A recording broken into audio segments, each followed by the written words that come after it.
미국은 북한의 식량난과 관련해 북한 주민의 안위를 우려하며 기본적 필요를 보장할 수 있는 방안을 모색하고 있다고 미국 정부 고위 당국자가 밝혔는데, 이 당국자는 북한의 식량 문제가 북한 정권의 통치 방식과 정책 등에 기인한다는 점도 지적했습니다. 이런 가운데 유엔은 북한을 또다시 식량 부족국으로 지정했습니다. 첫 소식 박형주 기자가 보도합니다. 미국 바이든 행정부의 고위 당국자는 22일 유엔 식량 시스템 정상회의와 관련한 전화 브리핑에서 바이든 행정부가 식량 지원 등 대북 인도주의 지원을 고려하고 있느냐는 VOA의 질문에 미국은 북한 상황과 주민들의 안위를 매우 우려하고 있다고 밝혔습니다. 이 당국자는 그러면서 우리는 북한 정부와 주민들을 매우 다르게 보고 있다면서 미국은 북한 주민들의 기본적 필요가 충족될 수 있도록 일하는 방법을 찾기 위해 가능한 한 적극적으로 노력하는 중이라고 밝혔습니다. 이 당국자는 이어 미국은 자체 수단을 통해 직접적으로 지원하는 것이 아니더라도 유엔 세계 식량 계획 WFP의 최대 공여국이자 자금 제공국이며 주요 식량 안보 관련 비정부 기구 NGO를 통해 많은 지원을 제공한다고 설명했습니다.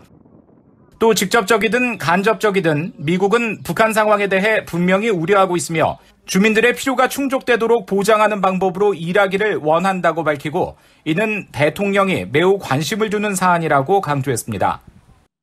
바이든 대통령은 앞서 지난 21일 유엔 총회 연설에서 북한 문제와 관련해 한반도의 완전한 비핵화를 위해 진지한 외교와 구체적인 진전을 추구한다면서 한반도와 영내 안정과 함께 북한 주민의 삶 개선을 언급했습니다.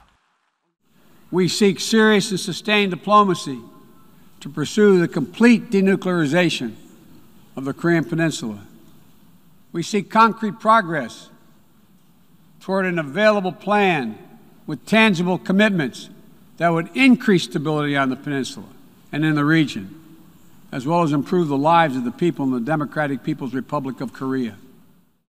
이 고위 당국자는 이어 북한 식량 문제에 대한 원인으로 북한 정권의 통치 방식 문제 등을 지적했습니다.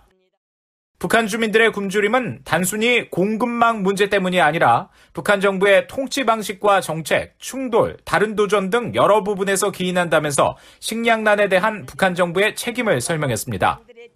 또 과거 북한이 식량 문제에 직면했을 때 미국이 나서 지원을 제공한 사례를 거론하기도 했습니다.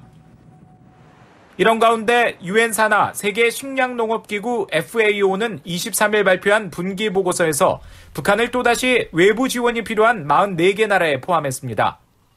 세계 식량농업기구는 북한을 전반적으로 식량에 대한 접근이 어려운 국가로 분류하며 대다수 인구가 다양하지 못한 낮은 수준의 식량 섭취로 고통받고 있다고 지적했습니다. 또 올해 주요 수확철인 10월과 11월 일시적으로 상황이 개선될 것으로 전망하지만 신종 코로나 바이러스 여파 등 경제적 제약 때문에 북한 주민들의 식량 안보 취약성은 더 커졌다고 지적했습니다. VOA 뉴스 박형주입니다.